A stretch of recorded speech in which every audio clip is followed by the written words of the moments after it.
Good day to you all, and welcome to our Lenten reflections offered through the CLC.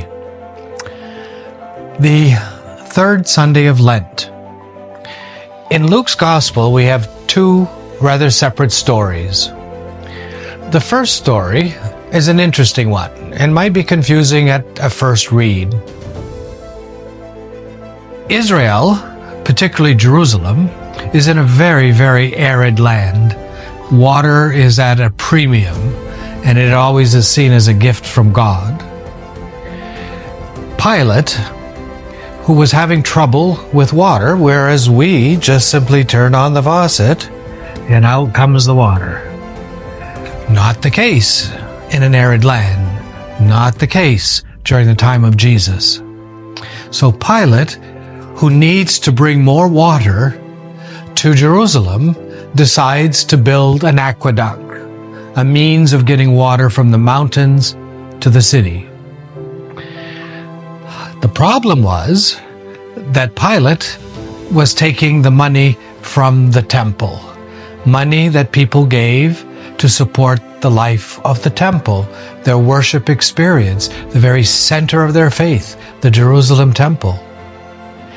They were outraged by his decision to use the temple money. And so what did they do? They protested. Pilate was not happy about the protests.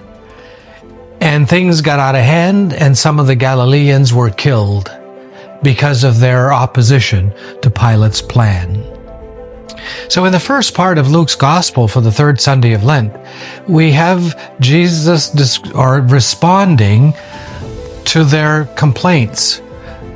Their complaints to Jesus was that if those people were killed, and if while building the aqueduct a tower fell on others and they were killed, then the people assumed that those people did something wrong, that they did something sinful, and God was punishing them.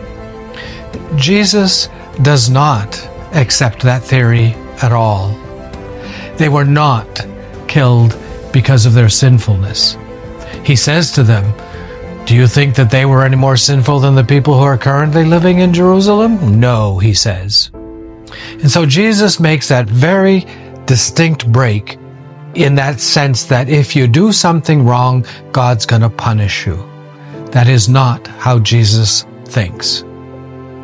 So when you read that first part of the gospel this weekend, remember it's about water and the necessity for water. And as we will learn at Easter, water and baptism are uniquely united. Pilate needs the water for Jerusalem, but what he does not need to do is to take the money from the temple.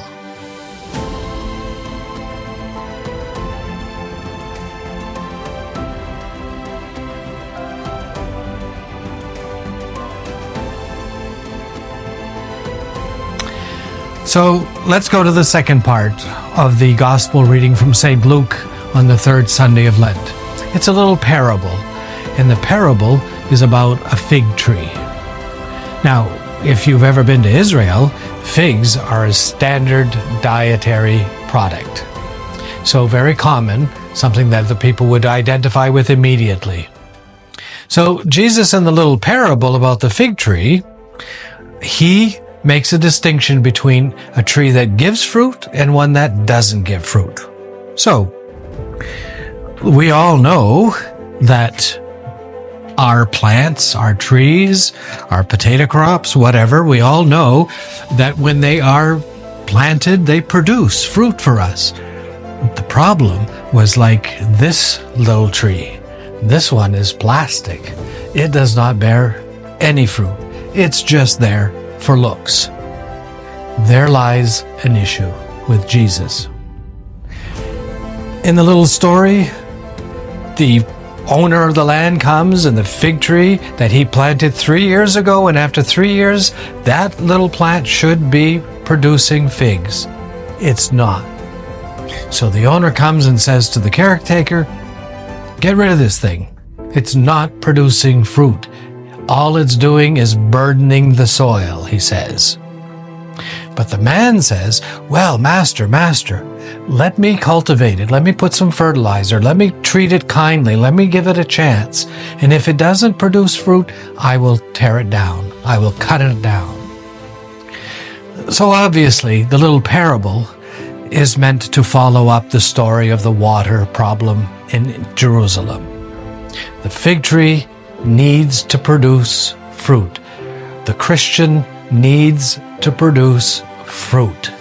It can't just hang around and be a burden to everybody else. You and I have been given gifts from God. We need to produce the fruit.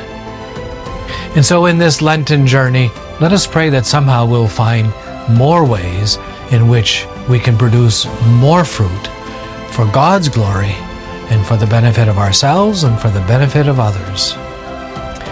Water was needed in Jerusalem. Fruit was needed from the fig tree. God's blessings during your Lenten journey.